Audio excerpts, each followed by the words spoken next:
তারকদাসপুর প্রাথমিক বিদ্যালয়ে বৃহস্পতিবার যখন মিড ডে মিলের চাল আসে তখনই স্থানীয়রা লক্ষ্য করেন বস্তাগুলিতে চাল কম রয়েছে। তাদের সন্দেহ হওয়াতে তারা বস্তাগুলি ওজন করেন এবং দেখেন প্রত্যেকটি বস্তাতে 8 থেকে 10 কেজি করে চাল কম রয়েছে।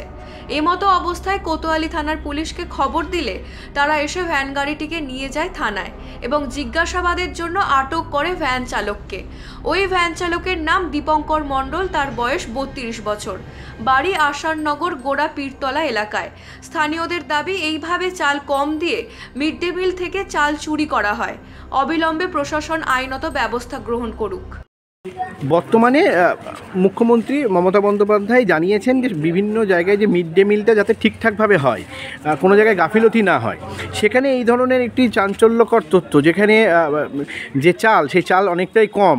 কি বলবেন আপনাদের দলের পক্ষ থেকে? দিদির নির্দেশ অনুসারে আমরা তৃণমূলের কর্মী হিসাবে আমরা সবসময় তারকদাসপুর থেকে আমরা সচেতন থাকি এবং আজকে যে ঘটনাটা হয়েছে আমি নিজে প্রেজেন্ট ছিলাম। আমি তখন বাড়ি যাচ্ছিলাম, তো দেখলাম চালের বস্তাগুলো কম মনে হলো। তখন আমরা ওজন করে দেখছি প্রত্যেক চালের বস্তায় 8 কিলো, 9 কিলো, 10 কিলো করে কম।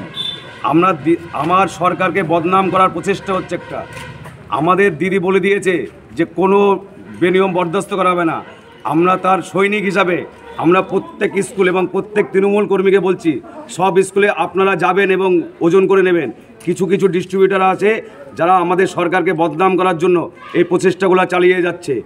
নদিয়া থেকে সুরজিৎ দাসের report, U Bangla TV. U Bangla TV, হৃদয় ছুঁয়ে যায়।